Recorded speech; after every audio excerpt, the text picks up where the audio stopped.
camera 1. Camera and then 1. All right. Now, Mike, all we need is your computer. Dial-up still is. Oh, we don't have that. Mike, all we need is your computer now. Okay. Now hit for 1 again after you get his computer up there. That's right. I think Wait till his computer comes. I might be able to do it. He told me that it may get figures. Okay, now camera 1.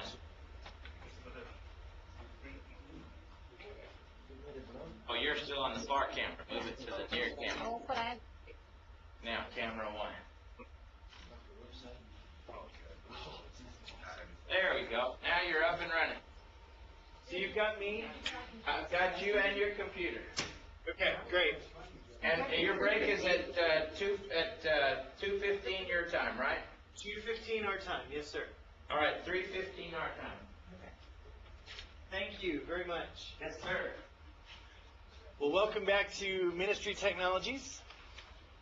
We yesterday went over some introductory material about the Logos Bible software. We're going to spend a considerable amount of time in this software, so if you would please launch your Libronics or Logos Bible software. There's always kind of a question as to what this thing is called.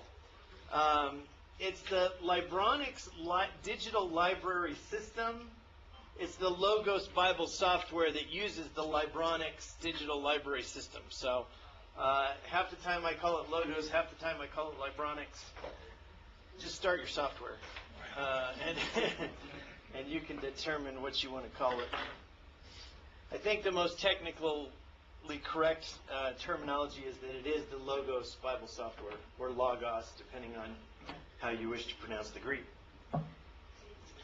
I mentioned a couple of things yesterday that are important. We went through this whole home page, and if you would, make sure that you close all and open home. That's this little icon in your menu bar up at the top that looks like a little tiny house with a page behind it and a little arrow. So make sure that you click that and close all and open home.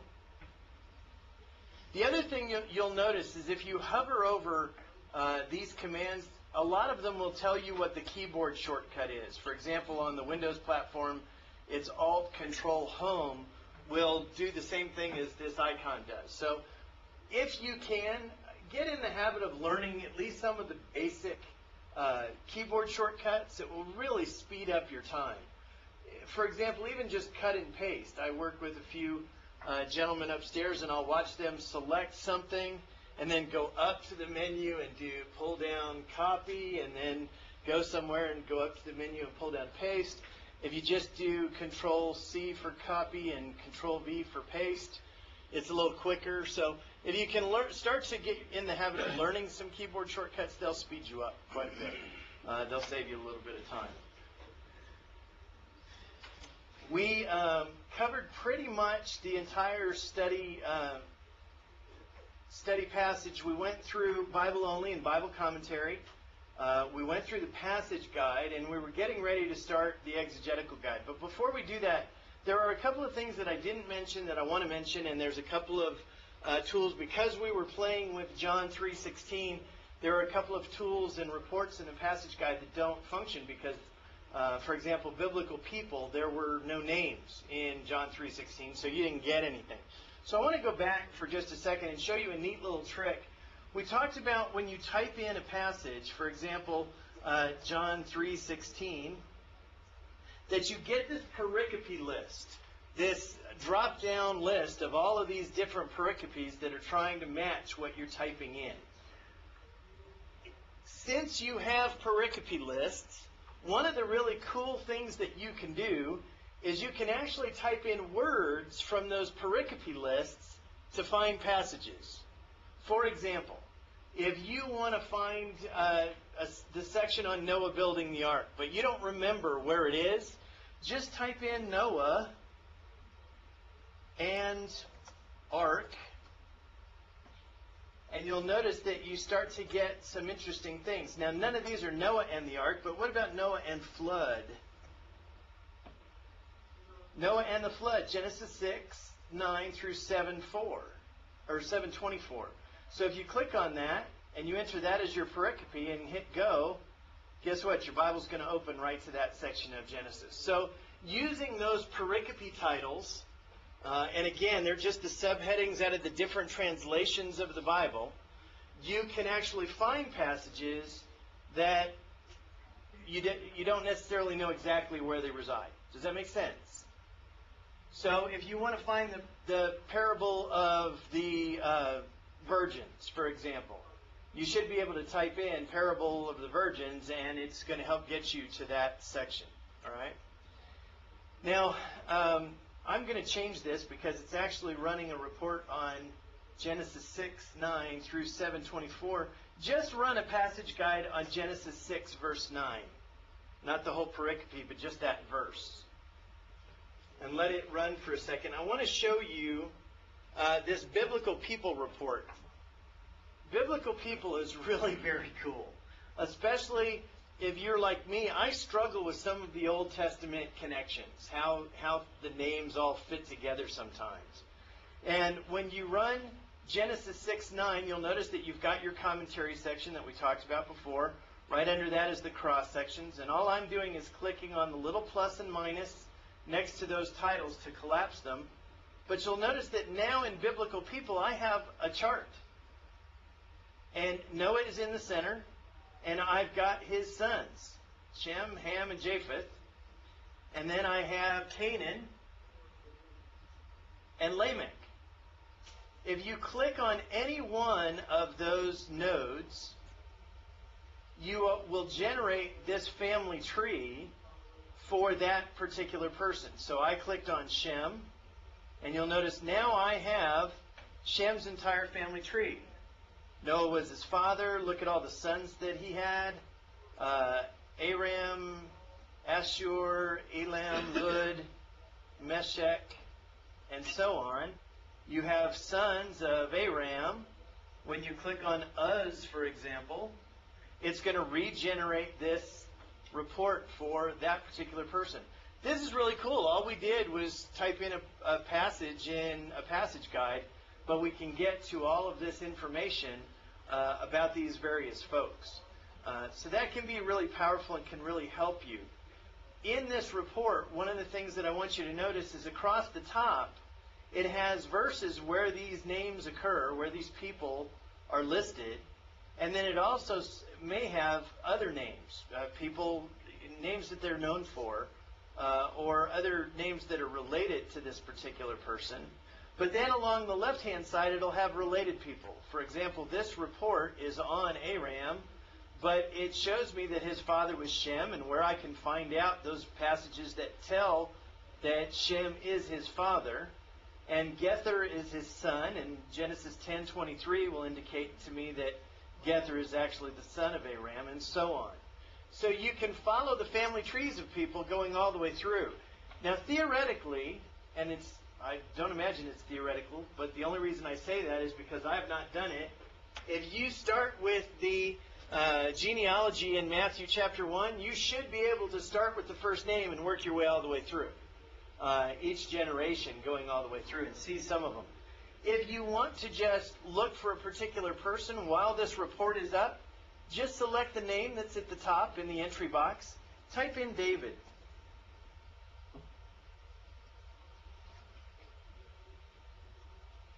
Now, David's chart takes a second to load because you'll see that David's family tree is pretty elaborate.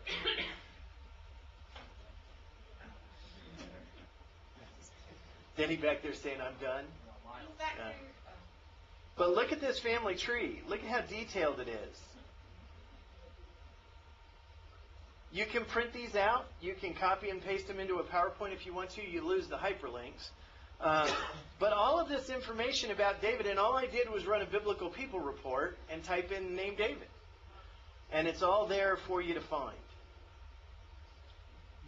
And I'm going to show you how to run a biblical people report from someplace other than a passage guide. That brings me to a good point, and that is that all of these reports that I'm showing you that are part of a passage guide or an exegetical guide or that you run from your homepage, there are ways to run them individually. You don't have to run an entire passage guide, for example, to run a biblical people report, and we'll look at that. But for right now, the easiest place to start with, remember we kind of talked about this being on autopilot. I'm trying to show you if you know what your pericope is for a Bible class, or you know what your pericope is for a sermon, well, close all, open home, type it into a passage guide, and start to get that background information that you need to get about your pericope. Let Logos decide what reports to run initially to get you to all of this information. Later on, you can switch to a more manual mode and you can do some other things, and we're going to get to all of that. But right now, we're just kind of trying to look at what it can do just by simply typing in your pericope. Does anybody have any questions about the Biblical People Report for right now? Pardon? You don't know where to type a pericope?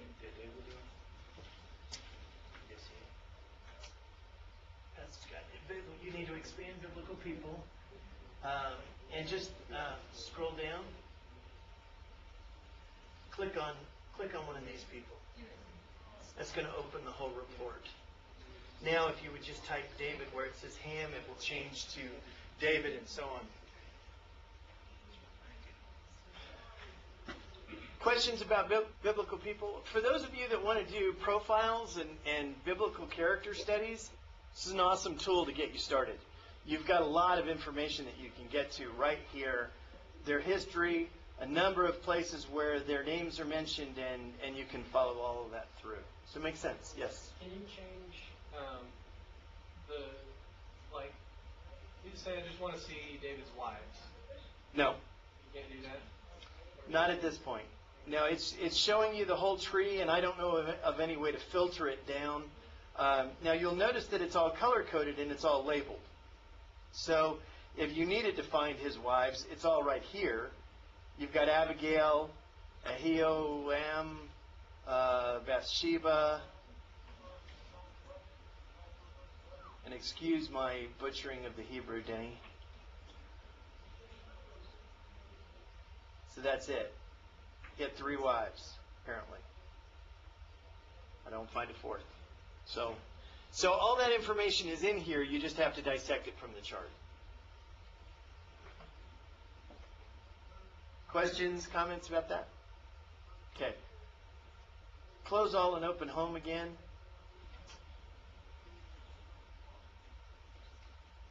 One of the other things that I want to talk about, since we were talking about pericopes and pericope sets, and the reason I want to mention it, we're going to kind of go into manual mode here for just a second, is because Denny just mentioned it in class, and so that I don't forget it, I want to show it to you.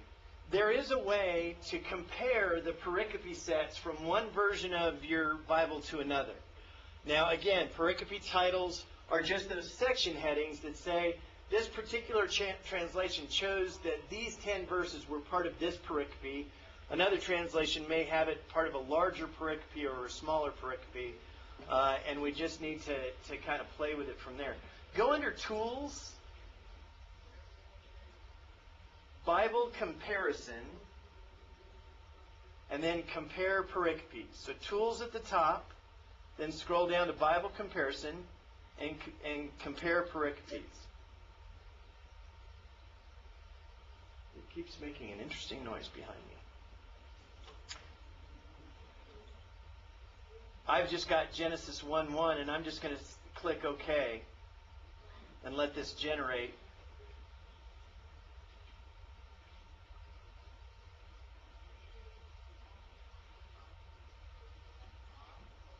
And you'll notice that I've got 3 versions in mine. I'll show you in a minute how to change that. But the NAS has a pericope of the creation from Genesis 1:1 to Genesis 1:31, and then chapter 2 is a second pericope. But you'll notice the ESV says the beginning of creation is Genesis 1:1, and then it looks like verse 3 starts a new pericope, the 6 days of creation, and then chapter 2 has the 7th day, God rests, and so on. So it's a way for you to compare how those various Bibles are broken up into pericopes. And if you scroll through, it's just going to keep breaking it down for you.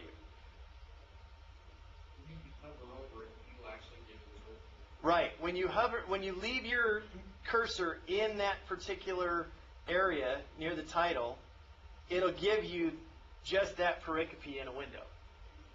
Now, if you want to change what versions are being shown, click on the Properties button that's kind of in the upper right-hand corner of the window, and you can turn off and turn on other pericopes.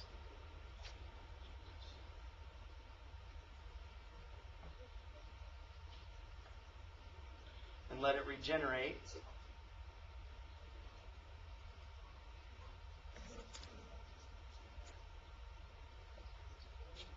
Now I have the NAS 95 update, the ESV, the NIV, the New King James, and the New Revised Standard all right there.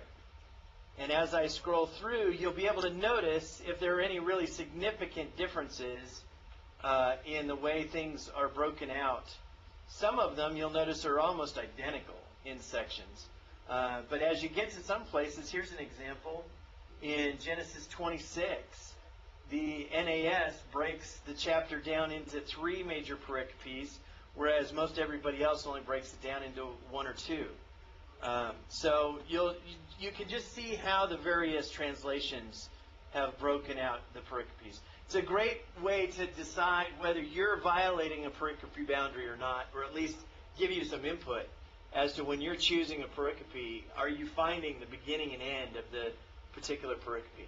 Now, is any of this inspired? No. I mean, these pericope boundaries are man-made. Don't feel like there's not times when you may see that a pericope breaks these boundaries. That's probably not uncommon. So don't worry about that too much. But I wanted to show you how to run that report. We would have seen it later, but since it was on our minds from class today, I wanted to go ahead and show you how to do that. Go ahead and just close that report. Questions about the passage guide at this point? Anything that we've looked at in the passage guide? No? Are you awake today? Okay. What I want to do is I want to move on to the exegetical guide. Now, many of you are taking a class called exegesis right now. Before you run the guide, what do you think an exegetical guide is going to do? Miles, what do you think you're going to get out of an exegetical guide? Probably Okay. In what capacity? I mean, it's going to exegete it, but we've talked about exegesis. Some of it, you have to figure out context and those kinds of things. Software's not going to be able to do that for you. So what types of exegetical tools would you think you're going to find in there? There you go. Words. Grammar. We're going to start to get into the technical aspects of a passage, okay? So select the exegetical guide, and let's go back to John 3:16 just for fun, since we were doing that the other day. Click John 3:16. Now, you can't type OHN because it's not that smart. And run your exegetical guide.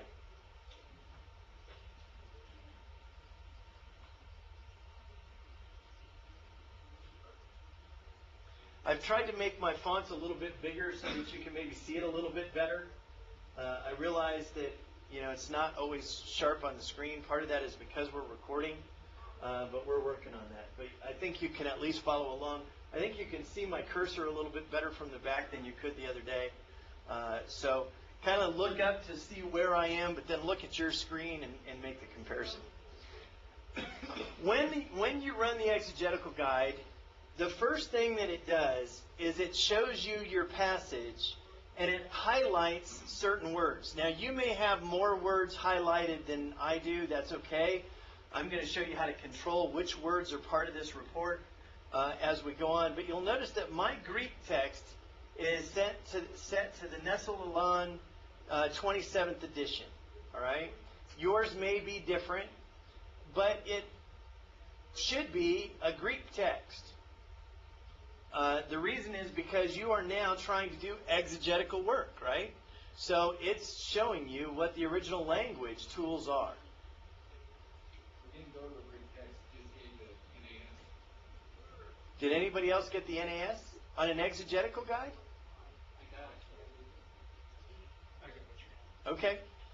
Select at the top of this menu, you'll notice right next to the current reference box, there is the different Greek texts. And make sure that you select a Greek text, either the NA27 or the UBS 4. And that should solve the problem, but I'm not sure why it went to the NAS 95 on yours, Denny. We'll have to look at that. But you're now starting to get into the original language. As I asked Miles, when you start to approach an exegetical approach to a passage of Scripture, one of the things that Denny mentioned in class is that you're going to want to do word studies, right? You're going to want to start to break down the passage and see how it's constructed, look at it grammatically, look at it from a word study standpoint, and that's what this tool helps you to do. Now, before we go through the parts of the tool, I want to show you some properties that we can select to change it. I already showed you can change the particular Greek text, but click on properties for a minute. We're not going to go through all of these right now. We'll go through more of them later. But this breaks down all of the various aspects of this report. The one that I want you to look at for right now is in this section called Word by Word. Okay? It's the fourth one down, or should be about the fourth one down on your list. It should have a check mark next to it. And there are some choices that you have inside that area. You'll notice one of the first ones is Show Verse Text. Well, we want to see the text because we want to be able to break the text down. So make sure that's selected. The second one is interesting. It's filter out words whose lemmas occur more than 50 times. Well, there's an interesting vocabulary word here that you need to understand. And that is what Logos uses, the term lemma. Lemma is the dictionary or lexical form of a Greek word. Okay? Now, those of you that are just starting Greek class, that may not make complete sense to you yet. It will soon. When you look at a Greek text, oftentimes you're looking at a form of the word in the manuscript. It's already been parsed. It's a aorist tense, or it's an active participle. And so it takes on a particular form, but there is a root, there's a dictionary form to that word that is how you would look it up in Art and Gingrich, for example, or how you would look it up in TD&T. And we often use the term the lexical form of that word because that's how you look it up in a lexicon. But lemma is a synonym for the lexical form of the word. So what is this doing? What it's telling you is that it's going to filter out any word who occurs in your New Testament more than a certain number of times.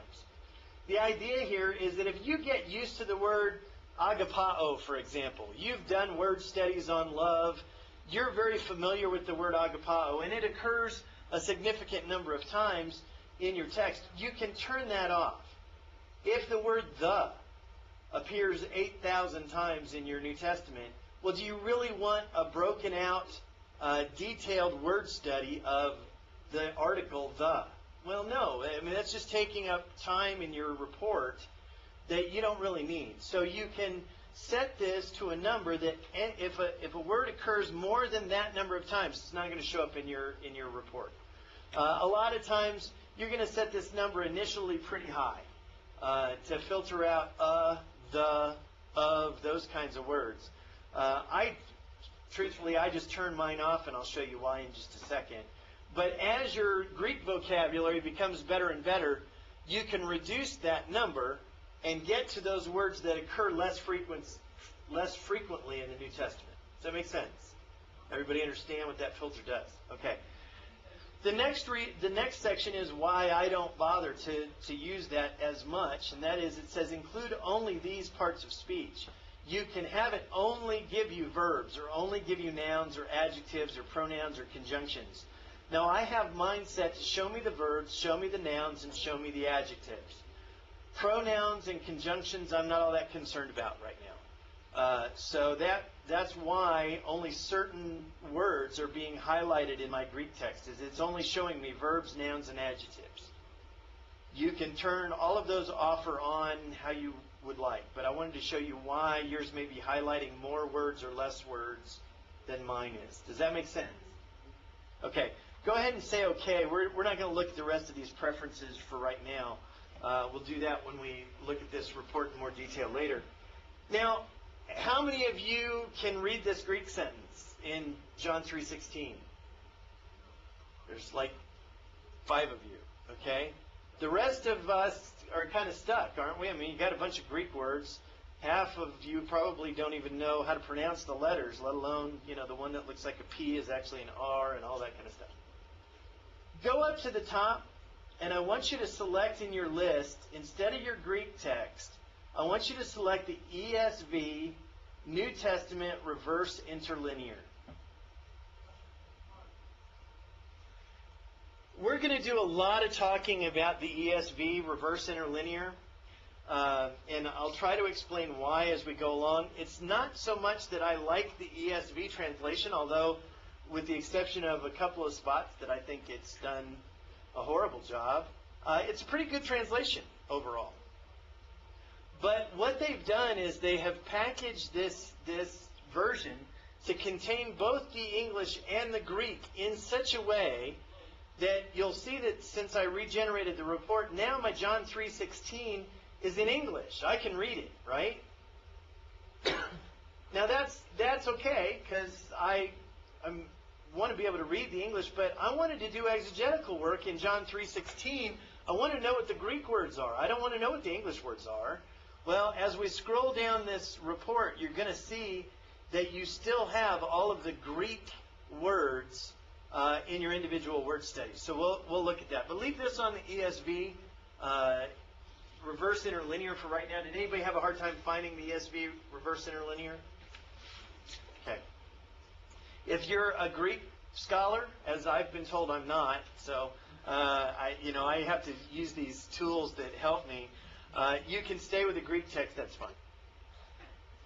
The first section of this report is grammars. Does everybody have grammars as the first section of the report? All this is trying to do is it's trying to tell you that there are some unique grammatical events within this particular pericope. And it's just trying to let you know that there's some interesting things going on with just the grammar of this verse. If you look, now I probably have some that you don't have, but do you all have the varieties of dependent clauses? Is that one that you all have? Okay. Click on that for a second. And it's just going to open up this Greek New Testament insert, and it's going to talk about these conditional clauses. It's going to give you some idea of what's going on there. So, again, these tools tend to be more advanced Greek tools, but you can see, if you remember Denny talking in exegesis class, one of the things you want to look at is the grammar of your pericope. So this is cluing you in automatically to some unique grammatical constructions within your pericope. That can be very, very helpful. Now, again, like any of these other reports, right next to the title of the report, you have a little minus sign or a plus sign, and if you click on it, it will expand and contract that particular section of the report. If you have a computer that tends to run a little slower, close these reports. Just collapse them. Just click on that little minus sign so that all you end up seeing is just the title of the report. Your report then will run much faster, because when you expand a particular area is when it will run that part of the report. With about 10 or 15 different sections in some of these reports, and it's trying to run them all at the same time, if you don't care about visualizations, for example, for right now, well, why use the processor time to generate that report, right? Just collapse it. I'll show you later how to just get rid of it completely. But collapse it, and then if you want to look at the visualizations, you can open it. It'll generate that part of the report. So it speeds up your reports pretty considerably sometimes. Question about the grammars. Now, again, that's more advanced Greek, so I don't want to spend a lot of time going through the details.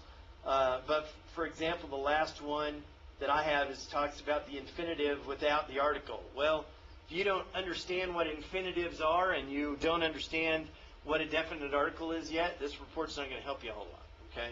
So just know that information is there. The second section, I'm only going to touch on briefly, and it's called visualizations. I need to tell you that it's beyond the scope of this course, so we will not be getting into it. We may get into some of it at the end, but they have done a very, very cool thing with logos.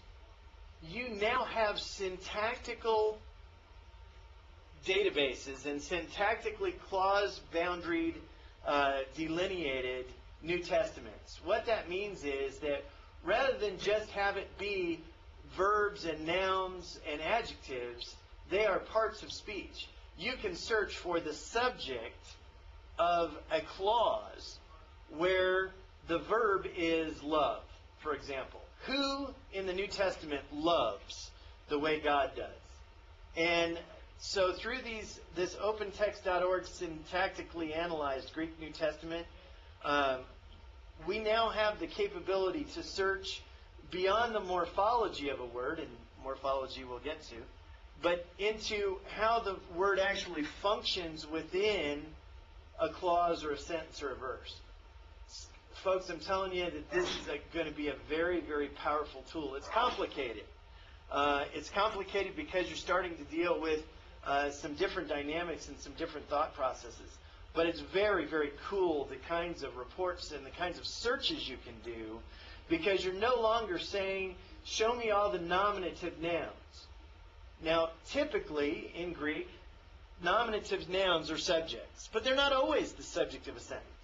Now I can say, show me the subject of the passage, regardless of whether it's nominative or what kind of structure it is. So it's very interesting. If you click on it just once, it's going to open an interesting looking window, just so that you can see it. And you'll notice you've got all of these arrows going all over the place. These are all clauses. Oops, didn't mean to do that. These are all clauses that it's broken down into. You'll see that John 3:16 is actually broken down into a couple of clauses. The primary clause here is the first part, and the second part goes down through here. And you can do all kinds of filtering and searching for these head terms and in these word groups and search for specifiers and definers and all that kind of stuff. I just want you to know that what we're going to do in this class, by the time we're done, is going to feel like we're going really deep. We're still just touching the hem of the garment here with what is possible and what's available. The Logos blog site that I told you about yesterday, one of the guys on there has done a number of videos, and you can actually get to them through the Logos website, on all this syntactic searching and how these syntactic databases work. I'm actually working through that myself right now.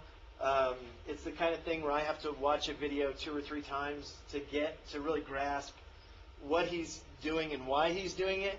But it's very cool stuff. Again, it's another reason, too, to reinforce the idea that you need to learn Greek. The program's not going to do it for you. Why would you search for a particular thing a particular way? Well, if you don't understand Greek construction, you wouldn't. And so your knowledge of Greek will help you go deeper in this tool.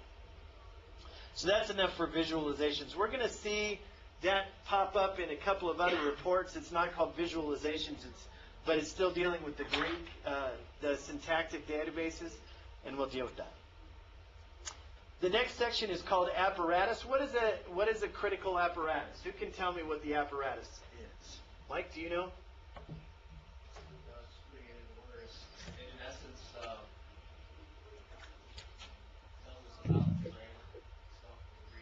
It tells us about the Greek. Typically, it's based on textual variances.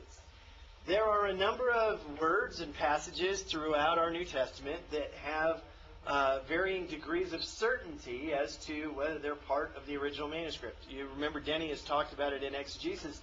We now have, what's the current count of New Testament manuscripts? Denny, do you know? It's over 5,000? Yeah. 5,600. Last number I heard I thought was 5,300 or something like that. There's like 5,600 manuscripts. And so as they put them together, the scholars denote how certain they are of certain passages being included and certain ones not. How many of you do not have apparatus? what library did you get, Brett? Silver or gold? What did you get there? You should have it. I don't know why you don't, so we'll look at that. Yeah, the update won't do it. The silver does not have the apparatus? Okay, how many of you that raised your hand have silver library? Okay, well, then that's probably the issue. It may just be a function of the gold. You can add the book or books themselves without upgrading all the way to gold to do this. But you can just take notes or pay attention while we're going through this section to see what it does and see how valuable you would find it. If you're going to do a lot of detailed Greek work, having an apparatus is important. Basically, it shows you what manuscripts say what, and it also tells you whether or not a passage is certain to be a part of the New Testament or not. There are very few that were not, that are in serious question. Denny? Mike, hover over your Sinaitic symbol, the olive over there on the top right. Yes? Is that Latin? I can't see it back here. Yes, it does look like Latin. It's Tischendorf's Novum Testamentum Graeca. Okay. Is there a way to make that English? Yeah, actually, what I use for my apparatus is actually Metzger's apparatus, which is a separate book that it's not automatically included in this particular report. So I don't typically look at the apparatus as part of my exegetical guide. I actually have Metzger's textual commentary, and I open that in a workspace, and we'll show you how to do that later. But I don't have any way as part of this report to select which tools are opened with apparatus. That's just built in here. So I don't have any way to change that right now that I know of from this report. Now, again, the apparatus is going to tend to be more involved for deeper Greek studies, but it's important to know that it's there. Especially since most of you, some of the Greek stuff, especially when it gets into the more detailed areas, since most of you are just beginning Greek, I'm just trying to let you know that these reports are there. They'll make more sense to you later. Right now, it's Will's job to teach you textual variances and all that kind of stuff later on, or you'll actually pick that up in How We Got the Bible quite a bit as well. The section that's the most important in this passage is word by word, and that's really what we wanted to get to. You'll notice that the first word that's highlighted in my verse is God. Now, if I was looking at a Greek text, it would be theos. But since I'm using this ESV reverse interlinear, it's showing me that the word that I'm looking at is God, but then it gives me the Greek word right underneath it. It tells me the word is theos. Who can make a guess as to what this G number is? G2316. What is that? That is Strong's Greek number for theos. You also have a little speaker here. Click on the little speaker. Make sure your volume's turned up. My volume's not. Theos. Theos.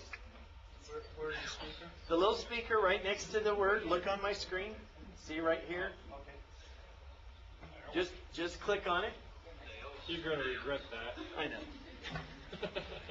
But I figure if you all do it once and get it out of the way, it's kind of, otherwise we're going to be putting up with it the whole time.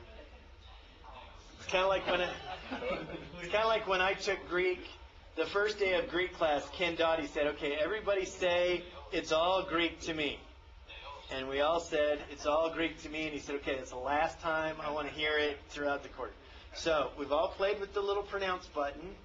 Now you can turn your volume back down. So the word is theos. Its Strong's number is 2316. And then in black here, in bold, it's giving you what they refer to as the English gloss. Basically, this is how the word is translated. Okay? So this word is translated deity or God. And it's getting that translation in mind from BDAG. Yours may be from something different. That's okay. I have Art and Gingrich as an add-on. Before the end of this quarter, you will want it too. I've suggested that everybody get it when they buy their software, but by the time this quarter is over, you're going to see why you really need it. It's a tremendous tool. Next to that is this little funny little chart. This is actually called a density graph. Now, the density graph is really pretty neat because it tells you automatically how many times the word occurs in the New Testament. So that 1317 is telling you that the word theos occurs 1,317 times in the New Testament. I don't know about you, but I wouldn't want to count those manually. But the problem becomes, do I really care how many times it occurs in the entire New Testament? The answer is yes, because there's times when you run this report and you're going to see that number is like 2, or that number is 1. In the entire New Testament, it occurs only one time, and you're looking at the one verse where it occurs. So it can be very powerful. But look at the little bars that are next to it. If you hover over the bars, it's going to tell you how many times in that book that word occurs. So, for example, I scrolled over about the 5th bar, and it tells me that theos occurs 153 times in Romans. And it occurs 106 times in 1 Corinthians. It occurs 79 times in 2 Corinthians, and so on. Yes? Are these color-coded according to the type of literature in their Testament, like Gospels, Acts? Yes. Yes. Yes. That's exactly the color coding that's going on. The light blue in the front is the Gospels. The red one is Acts. The other ones are epistles. And then the last one are the Catholic epistles and so on. I'm in the same version that you have, and mine says 1,316. Are you using the ESV reverse interlinear as your main text?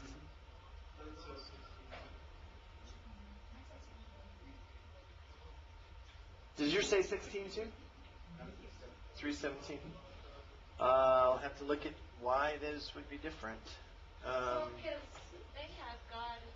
Because you have the BDAG though. VDAG's not going to change your count. So I'll have to look at that, see what the difference is.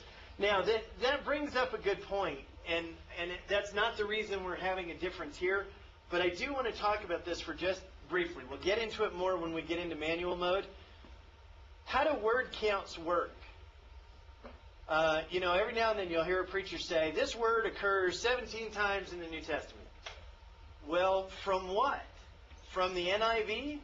Or from the NAS? From the English? Or from the Greek? From the Textus Receptus or the UBS 4?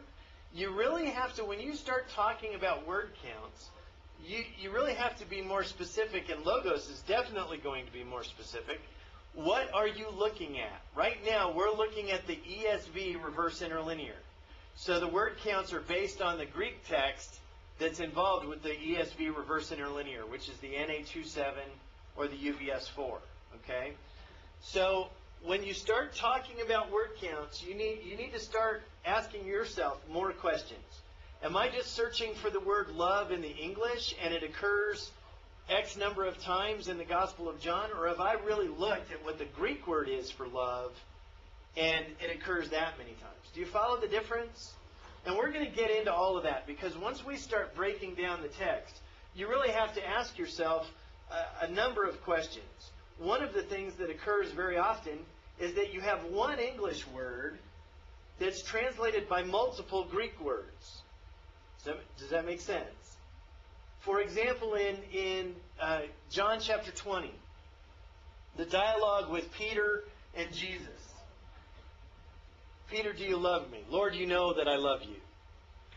Peter, do you love me? Lord, you know that I love you. I don't know how many of you realize that Jesus is using one word for love and Peter is using a different word for love in that entire dialogue. Jesus is using agape. He's saying, do you love me in that self-sacrificing way. And Peter is responding, Lord, you know I love you like a brother. He's using phileo instead of agape. So Jesus is asking one question, and Peter is answering with a different word. Well, those are the kinds of things you have to ask yourself when you're doing word counts and when you're searching for words. If I just search for the word love, it's going to include both of those words if I'm searching in my English text, right? I'm just going to have Jesus saying love and Peter saying love and Jesus saying love and Peter saying love. And it's interesting that at the end of that dialogue, Jesus actually changes his word. Jesus asks Peter, do you phileo? Do you love me like a brother? And Peter says, you know that I do. So there's something going on there with the words that we need to be aware of. But when we start to look at word counts, we have to ask ourselves, what text is being analyzed and how are we doing that word count? Is it based off the Greek word? Is it based off the English word? But I am not sure why you have 316 instead of 317.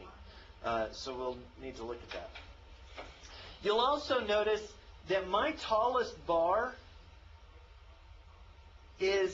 looks like it's fourth or fifth from the end, and it's 1 John, and it has 62 occurrences.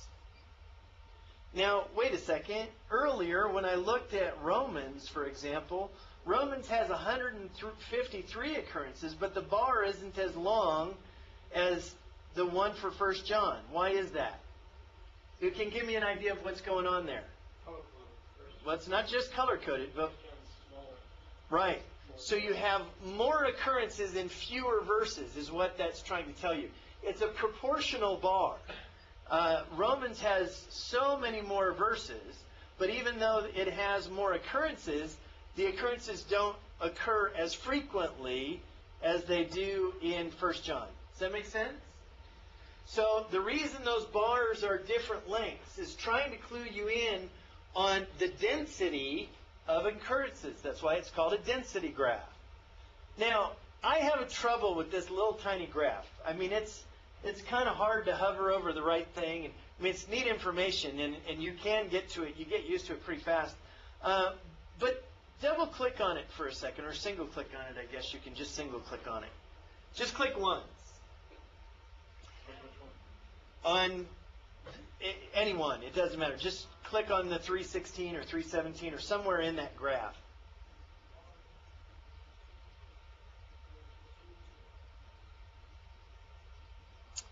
And my machine is acting strange. And under the pull down at the top, select number of hits in book. It should be the second one from the top. And it'll regenerate this list. This is a little easier for me to get my hands around. Basically, this is the same little chart, but it's in a bigger format.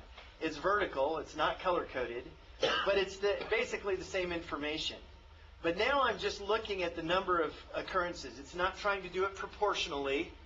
It's just trying to show me where the most occurrences reside, and you'll notice that it shows up in Acts 167 times, Romans 153 times, Corinthians 106 times. Powerful visual tool to get a clue as to what's going on here. Now go back up to where it says number of hits in book and scroll down to about the middle of that report, and you'll see number of hits in chapter.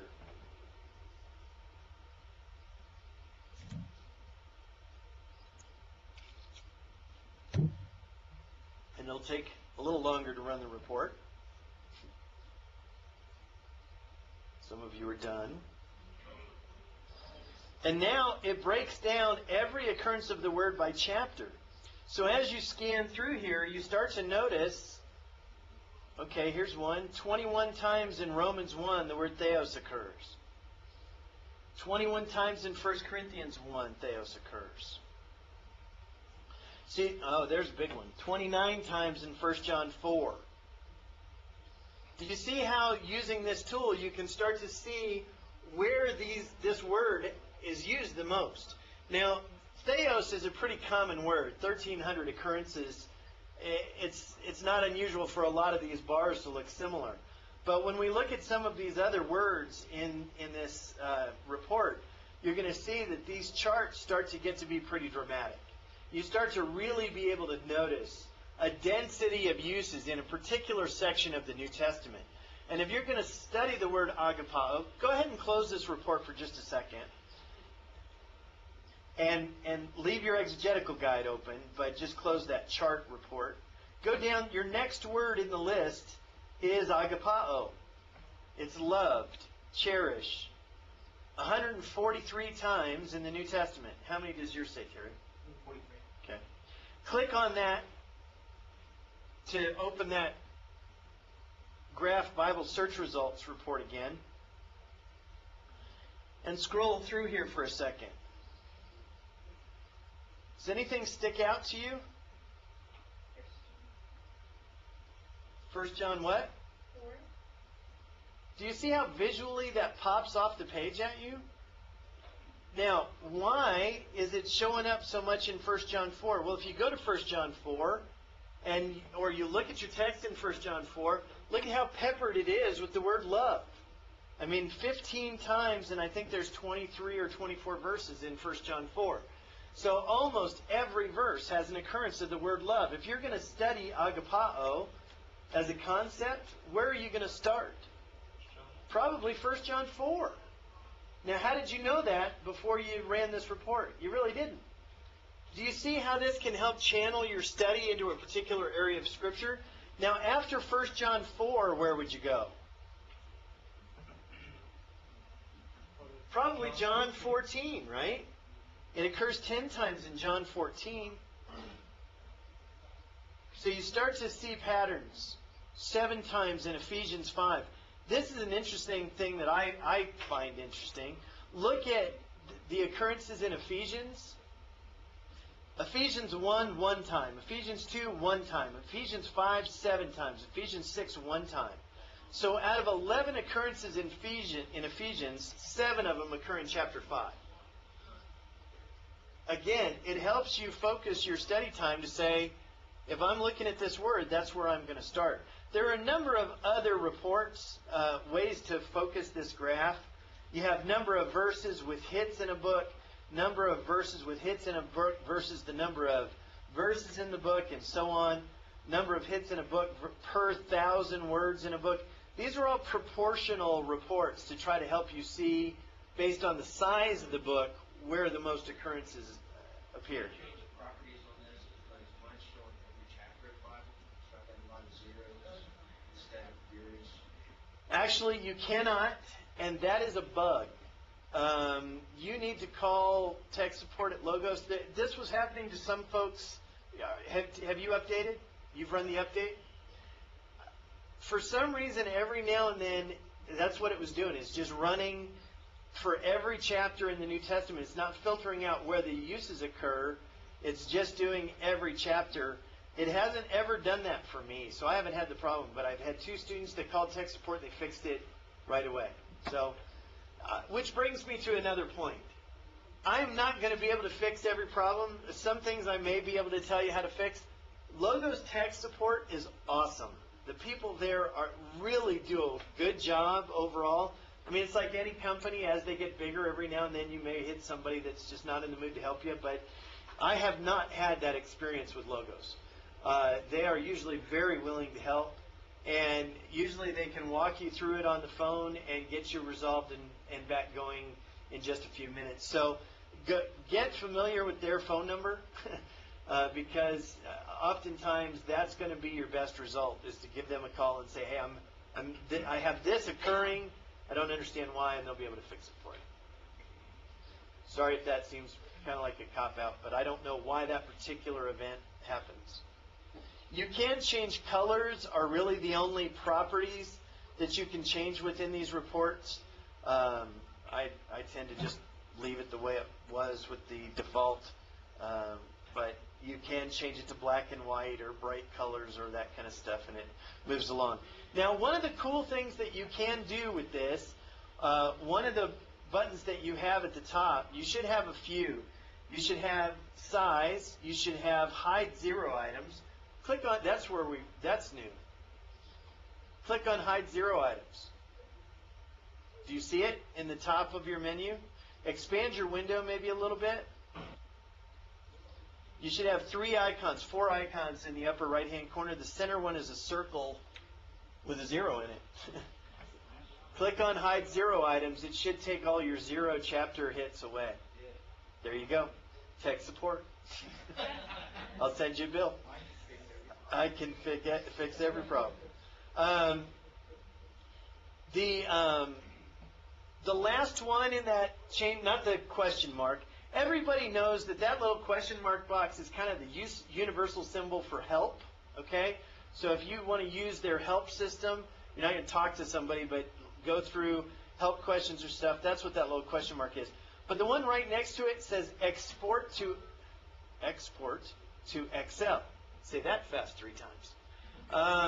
You can actually export this to an Excel spreadsheet document and have all the math built in here, which is kind of neat. I haven't had a need to do that, but if I was going to print it out, for example, for a Bible class or something, or I just wanted to put it in my notebook, I might consider exporting it to an Excel sheet. And then I can do other analyses based on the math that Excel can provide. So that's kind of a neat little feature. And thank you for having that problem, Mike, because you just helped me solve other people's problems as well. Okay, so that's enough with the Bible search result, the graph, the search results, and the Bible density graph. Does anybody have any questions about that little density graph? How did you get that one to where the bars were going up and down? You turn it, when you look at those choices, let me get it open again here. Right up here next to how the graph is being built, you have muted bars or you have options for colors and things. Yeah. You can do either bars or columns. When you do it columns, it turns it horizontal. When you do it bars, it's doing it vertically. All right. Questions about density hits. Now, the nice part is that the number of occurrences, what did Denny talk about earlier? When you're looking for keywords and that kind of stuff, number of occurrences can be important as far as determining keywords. Frequency of words can often be the case. So you can look at those things that way. Moving along with what other information here we have, the next line of information about a word in the exegetical guide is the morphology of the word. Now, what does morphology mean? Basically, it's the structure of the individual word. So, it tells you whether it's a noun or an adjective. It tells you whether it's a verb and what tense it is, what case it is, what voice it is, all of those kinds of things. And you're all learning that right now in Greek class. So, this stuff will make more sense as it goes on. But when we look at John 3:16 and we look at theos, it's a noun, nominative, singular, masculine. So it's a masculine noun, singular rather than plural, and it's in the nominative case. As you scroll down to agapao, for example, which is the next word in my list, you'll see that it's a finite verb, third person, singular, aorist, indicative. Okay? Now, for those of you that haven't had Greek yet, all of that sounds bizarre. A lot of that will make a lot more sense very, very soon. And it will become very important. But even for those of us that have had Greek and haven't had it for a while, and I'm looking at theos, and it's a nominative noun, it's like, what on earth is nominative? I don't remember what nominative means. Just hover over it. It gives you a definition of the nominative case. Scroll down to where agapao is and hover over aorist. And it gives you an explanation of what an aorist verb is. So I talked earlier about the idea that Logos can help you learn Greek. I mean, don't just turn your Greek knowledge over to the software. Start to learn these things. When you're not sure what an aorist is, look at these definitions. Work on remembering these definitions, and you won't have to look it up every time. It will become very, very helpful to you. And as time goes on, since these definitions are so close by, they're just a hover away, it'll be very easy for you to learn what this morphology is and how you might use it and how it helps in the translation or the understanding of the particular passage. Does it make sense? Questions? The next thing you should have is a list of key links. Now yours are going to be different than mine. My first one is Arndt and Gingrich, and then I have the Theological Dictionary of the New Testament. What's the first one you all have in your list? Just hover over it, and it'll give you the title of the book. Analytical Lexicon of the Greek New Testament.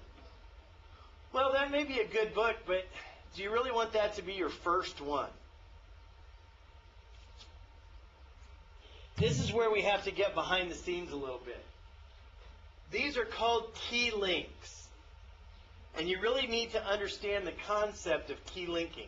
It's not that important that you understand how everything in Logos works. But this particular concept is going to be very, very important for you to get as we move into a more manual mode, okay, so that you can control the program. One of the coolest things about Logos is that you can customize it to the resources that you like the most, okay? So what we're looking at here is a thing called data types and key linking. Follow me the best you can. We're going to talk about it more later. I don't want to blow your mind with technical jargon, but at the same time, and I don't want to drop stuff all over the floor, but I did anyway, so that means I'm going to confuse you anyway too. Data types and key links. Every word that you look at in Libronics, in a book, fits a particular data type. Now, if you're looking at a Bible reference, most likely it's a Bible data type. It's a reference to a Bible passage. If you're looking at an English word, it's the English data type. If you're looking at a Greek Strong's number, it's a Greek Strong's number data type.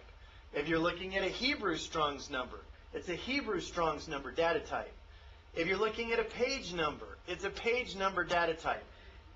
One of the things that makes Libronics so powerful is that every bit of information in a resource is linked somehow to these data types. Okay? If it's a Greek word, it's linked to the Greek data type. So once you know what the data type is, you can then control books that are indexed to that particular data type and say, when you are looking at a Greek word, the first book I want you to look at is this book, because first of all, it's indexed to the Greek data type, and it's my favorite book. So I want you to go there first. Does that make sense? We're going to actually do that with a word of warning. Where we're going in the software right now can mess things up. Okay? We're going to actually start changing the way Libronics functions. So when you go into these areas of Libronics, just don't go in willy-nilly and change things to everything, because it is going to change how the program functions. And sometimes it can be hard to get home again. You know, it's kind of like the birds eating the bread trail behind you. You turn around and it's like, all right, I don't know why this is coming up when I click on a Greek word and I'm seeing Coptic something, but I don't know where I changed it or how to fix it. Well, that can be problematic. So I want you to go to Tools, your Tools menu at the top, Options, Key Link. Tools, Options, Key Link. You're going to get a dialog box that opens up that says Key Link Options. I can't make my window any bigger than this, so you're just going to have to, do your best.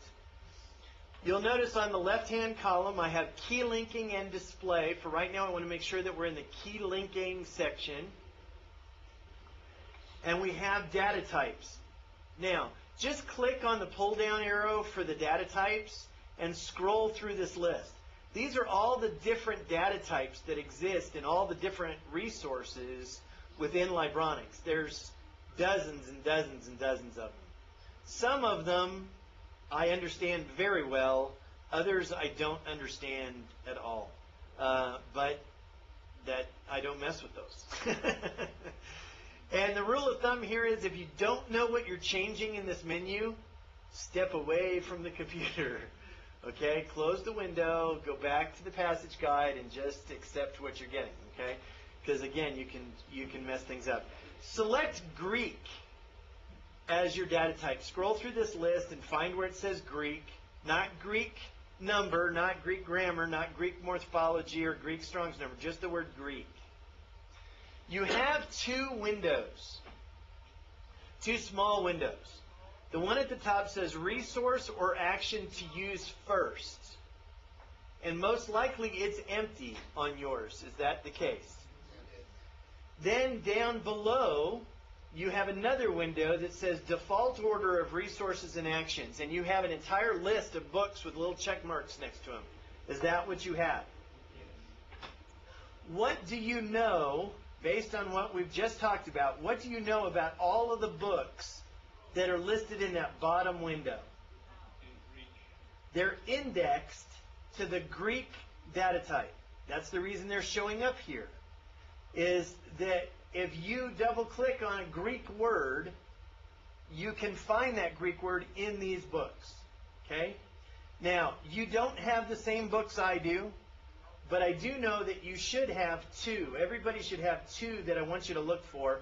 The first one is the Theological Dictionary of the New Testament. If you scroll down, you should have a place where you have the Theological Dictionary of the New Testament. If you scroll down a little further, they may be right next to each other. You should find the Theological Dictionary of the New Testament abridged in one version.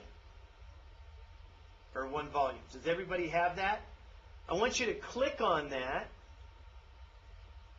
that abridged in one volume, and I want you to click Promote.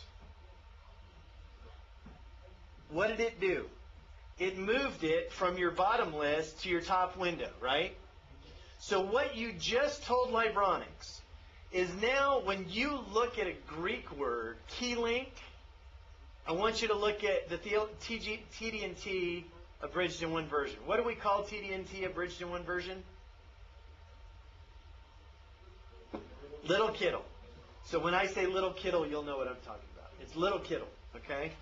So now when you look at a Greek word, key link, it's going to go to Little Kittle first. For right now, all I want you to do is close this window now that you've done that. And go back and regenerate your exegetical guide on John 3:16.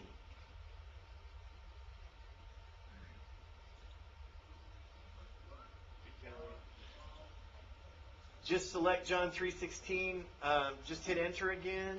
No, it's not going to work. I thought it would just refresh if you hit the green button. The reason mine's not is I think I don't have any changes. If it won't refresh, you're going to have to close your exegetical guide and then just rerun it to John 3:16.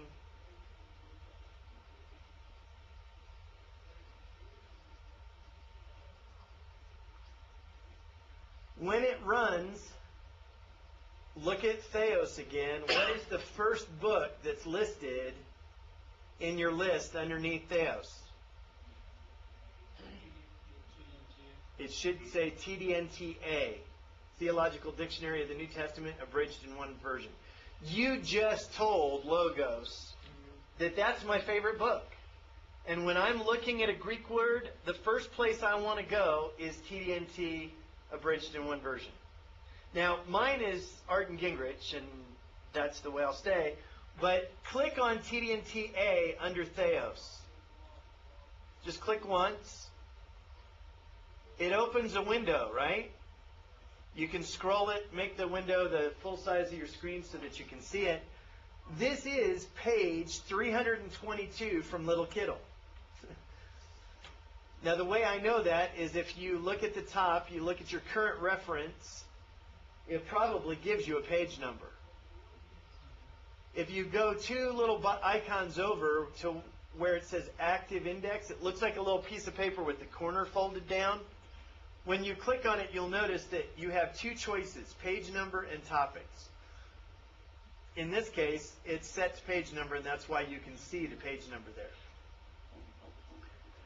But now you have the entire Little Kittle word study on Theos right there, one click away from your exegetical guide. Now, what's your second book? It's that analytical Greek lexicon, right? Okay, so now, without changing anything else, go to Tools, Options, Key Link. It should still be at the Greek data type because you haven't changed it. Look at the first book in that lower window. Make sure you're scrolled all the way to the top of that list. What is the first book? Analytical Lexicon of the Greek New Testament. Are you starting to understand what you're seeing here now? Anything that you promote to that upper window is going to be looked at first. Once it exhausts all the resources in that upper window, it's going to go to the second window and start with the first book, and it's going to go down from there. All right? So now you can control that any way you want. Scroll through the bottom window and find TD&T, not the abridged, but the full Theological Dictionary of the New Testament, and promote it.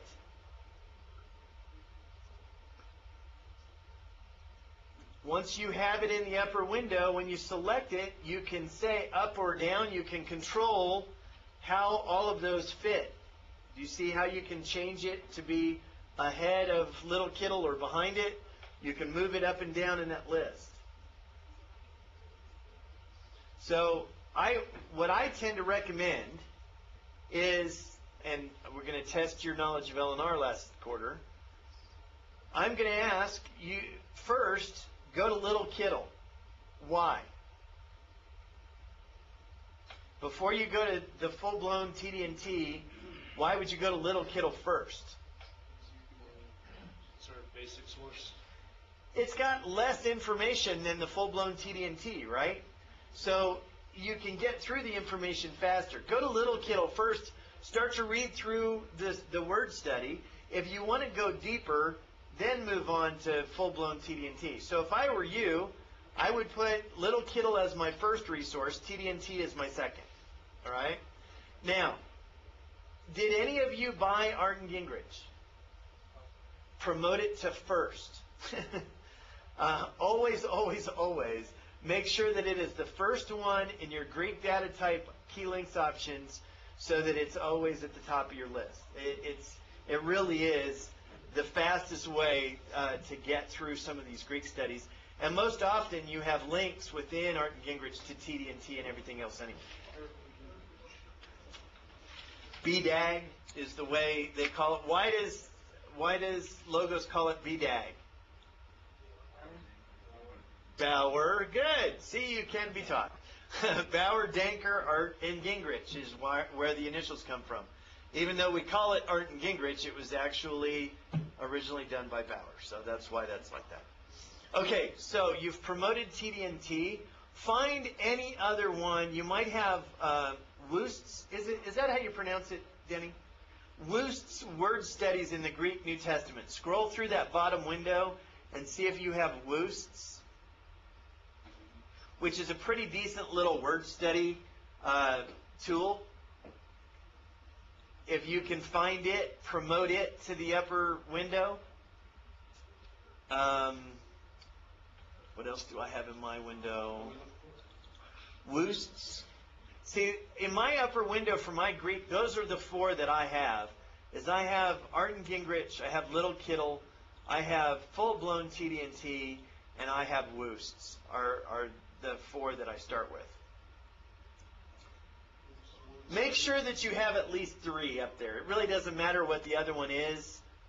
You can leave it the analytical if you want, but Wust's is decent.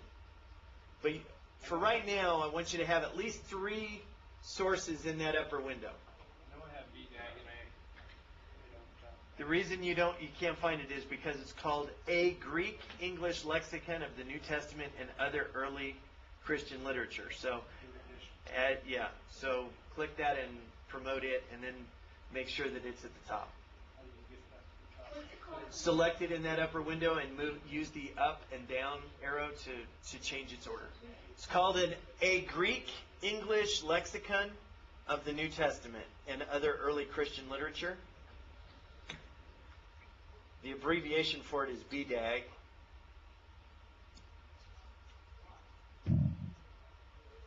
Okay, so does everybody have at least 3 books in that upper window? Okay. Look down below those 2 windows. You're going to see something that says number of windows to open on a key link. And it's going to have a number.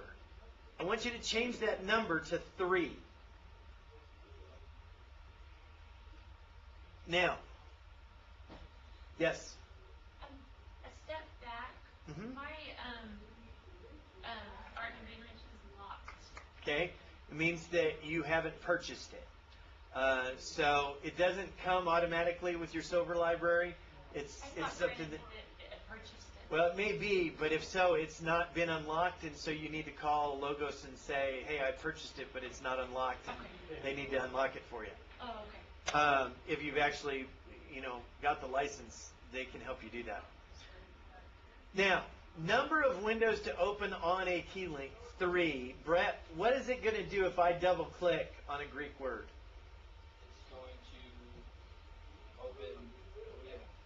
It's going to open, It's going to open 3 windows. What 3 windows is it going to open? my top 3 resources. Okay. Use first. Yep. So go ahead and close this key links option.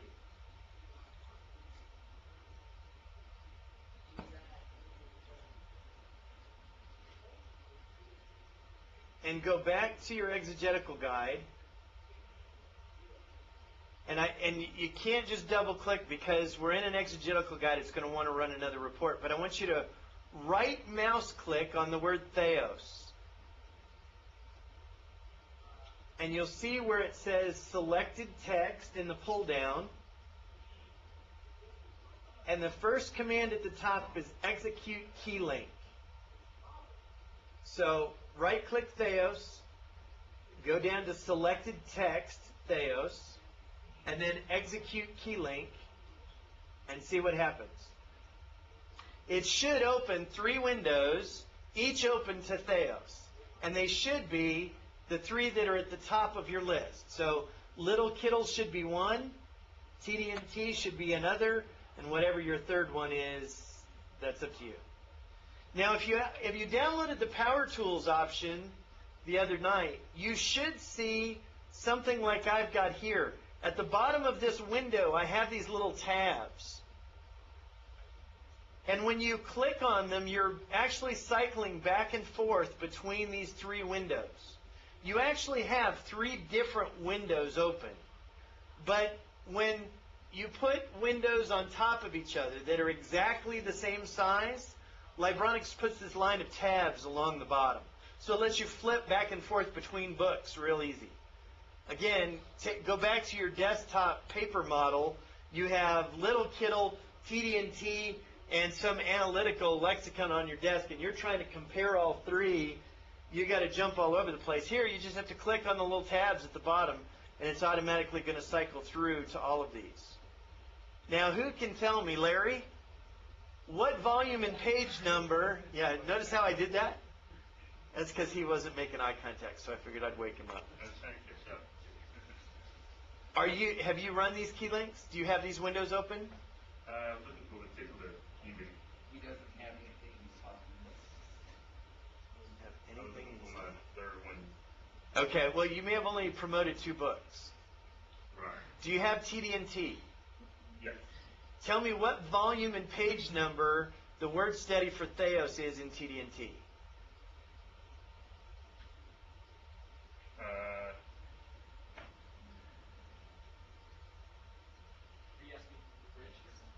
No, full-blown TD&T. Volume and page number. Since the abridged is only 1 volume, I wouldn't need a volume number.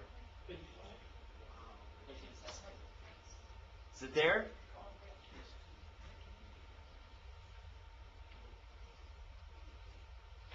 Okay. Get it?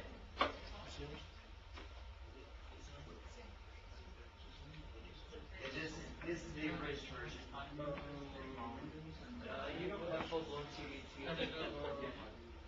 Right. Yeah. Who can tell me what volume, Manny, what volume and page number? 364. 364. Volume 3, page 64. Now, if you go upstairs and you pull volume 3 and open to page 64, you guaranteed you are going to find this word study. These are not just electronic texts from the book. These are electronic books. So when you cite something from TD&T, it's going to give you the page number and the volume so that you can do a proper text note in MLA form.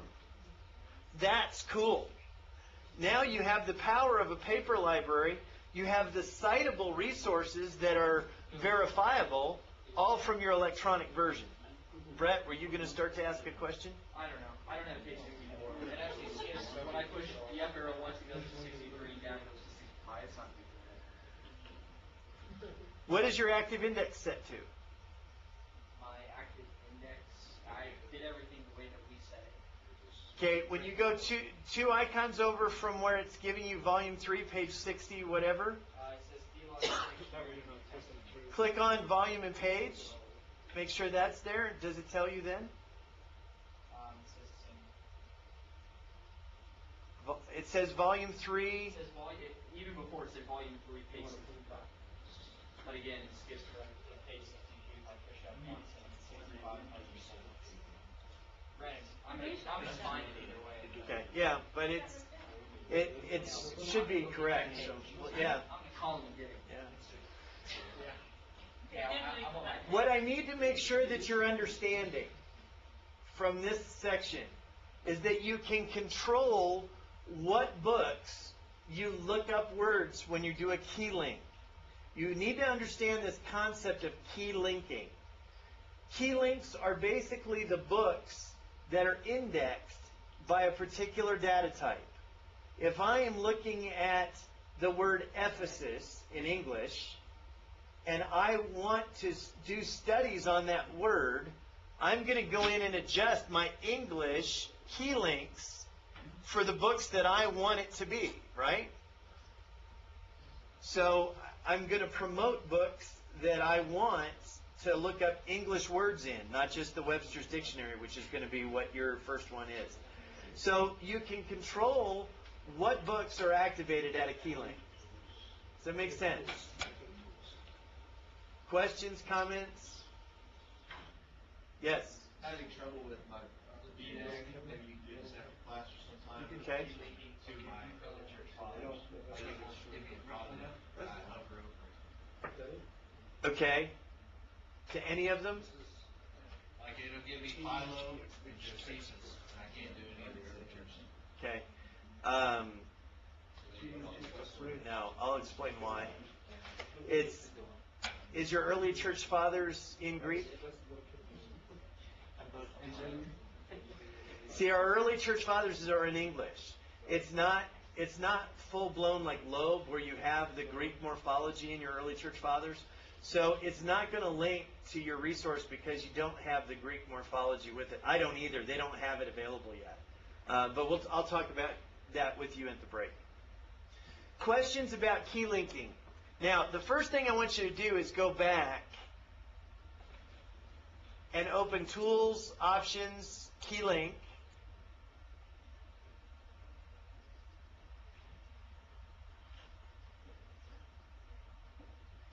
And change that number of windows to open on a key link back to 2 or less. 1 or 2, doesn't really matter. You want a couple. 3 sometimes is a lot. You can put as many as you have resources. I can put this number to 15. And whenever I execute a key link on a Greek word, it's going to open 15 windows. Well, that's overkill, and it's going to slow your processor down, and you're going to have any problem. I don't recommend that you keep this number any higher than 3 or 4. Okay? But know that you can if you want to.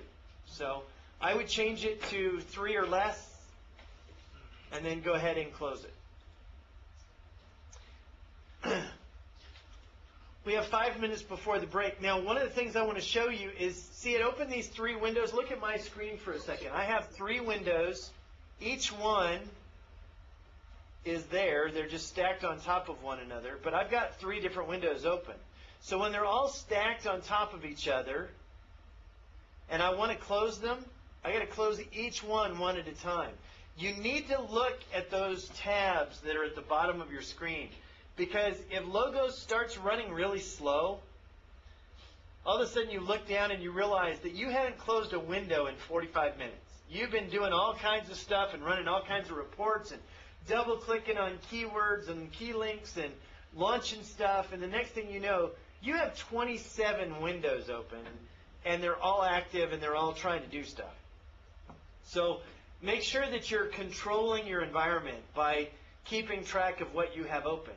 If you aren't getting that little tabbed interface at the bottom, well, the windows just stack up on top of each other, and you don't even know that they're open. You don't even see them stacked there because there's no little tabbed interface to give you that clue. So make sure that you're paying attention to that kind of stuff because it'll make a significant difference in what you're able to do. How much of a difference if we kept 2 or changed it to 3? Not much. I mean, you're not going to have much of a hit. I usually keep my key links at 2 or 3. For Greek, I'm at 3. For others, not so much, depending. I'm going to show you how to control English words in a little bit. So now, when you run an exegetical guide, it's going to look in your favorite books, or at least the ones I've told you to make your favorites.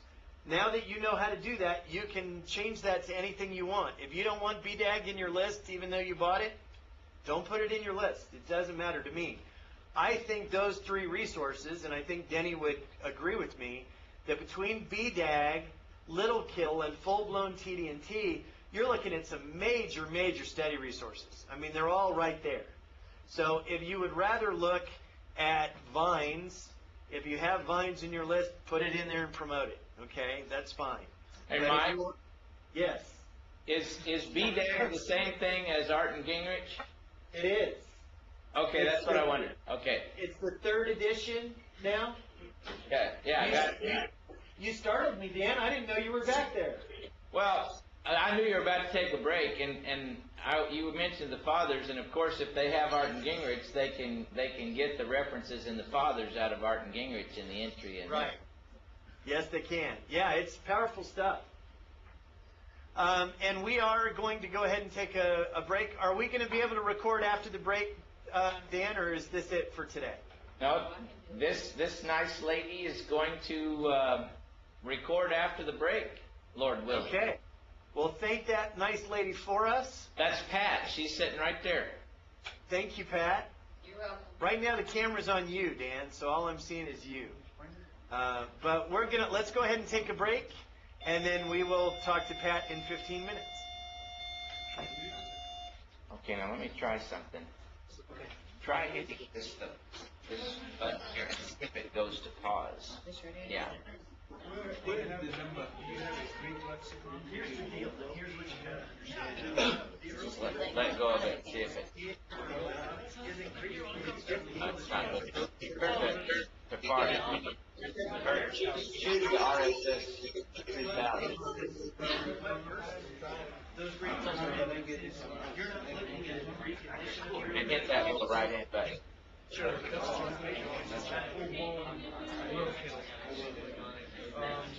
Yeah.